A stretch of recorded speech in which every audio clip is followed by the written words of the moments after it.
remember the heroism of men and women in our country who have served our country in battle. But for many people, it's a weekend of another kind. This weekend, many Christians around the world are commemorating the Sermon on the Mount. People all over in this world today are going to be reading probably the greatest sermon ever preached by the greatest preacher who ever lived. And that was Jesus Christ. And the Sermon on the Mount is found in Matthew chapter 5 through chapter 7. And this is what it says. Seeing the crowd, he went up on the mountain, and when he sat down, his disciples came to him. And he opened his mouth and taught them, saying, Blessed are the poor in spirit, for theirs is the kingdom of heaven.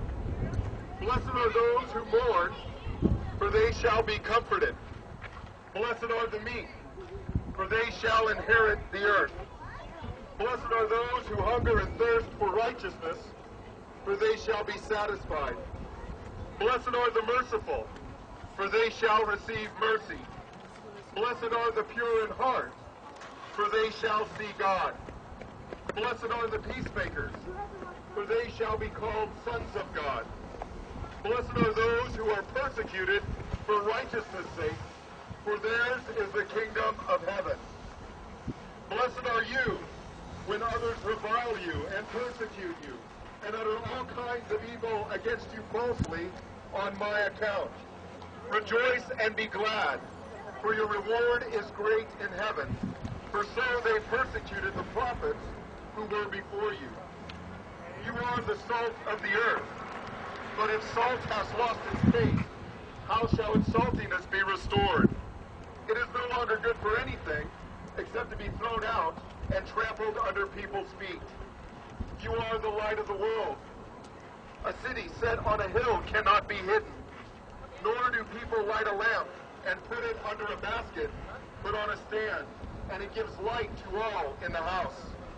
In the same way, let your light shine before others, so that they may see your good works and give glory to your Father who is in heaven. Do not think that I have come to abolish the law or the prophets. I have not come to abolish them, but to fulfill them. For truly I say to you, until heaven and earth pass away, not an iota, not a dot, will pass from the law until all is accomplished. Therefore, whoever relaxes one of the least of these commandments and teaches others to do the same will be called least in the kingdom of heaven. But whoever does them and teaches them will be called great in the kingdom of heaven. For I tell you, unless your righteousness exceeds that of the scribes and the Pharisees, you will never enter the kingdom of heaven. You have heard that it was said to those of old, you shall not murder, and whoever murders will be liable of judgment.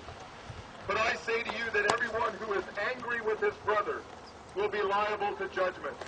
Whoever insults his brother will be liable to the council, and whoever says you fool will be liable to the hell of fire.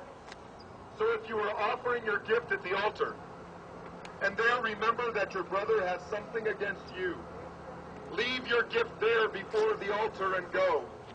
First be reconciled to your brother, and then come and offer your gift. Come to terms quickly with your accuser while you are going with him to court, lest your accuser hand you over to the judge, and the judge to the guard, and you be put in prison. Truly I say to you, you will never get out until you have paid the last penny. You have heard that it was said, you shall not commit adultery. But I say to you that everyone who looks at a woman with lustful intent has already committed adultery with her in his heart. If your right eye causes you to sin, tear it out and throw it away. For it is better that you lose one of your members than that your whole body be thrown into hell. And if your right hand causes you to sin, cut it off and throw it away. For it is better that you lose one of your members than that your whole body go into hell. It was also said, whoever divorces his wife, let him give her a certificate of divorce. But I say to you that everyone who divorces his wife, except on the ground of sexual immorality, makes her commit adultery, and whoever marries a divorced woman commits adultery. Again, you have heard that it was said to those of old, you shall not swear falsely, but shall perform to the Lord what you have sworn. But I say to you, do not take an oath at all, either by heaven, for it is the throne of God, or by the earth, for it is his footstool, or by Jerusalem, for it is the city of the great king.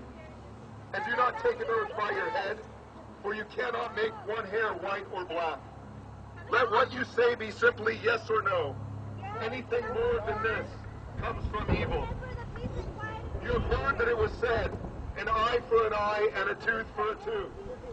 But I say to you, do not resist the one who is evil. But if anyone slaps you on the right cheek, turn to him the other also. And if anyone would sue you and take your tunic, let him have your cloak as well. And if anyone forces you to go 1 mile, go with him 2 miles. Give to the one who begs from you, and do not refuse the one who would borrow from you. You have heard that it was said, you shall love your neighbor and hate your enemy. But I say to you, love your enemies and pray for those who persecute you, so that you may be sons of your Father who is in heaven. For he makes his sun rise on the evil and on the good, and sends rain on the just and on the unjust. For if you love those who love you, what reward do you have? Do not even the tax collectors do the same? I don't love you. And if you greet only your brothers, what more are you doing than others? Do not even the Gentiles do the same? You therefore must be perfect, as your heavenly Father is perfect.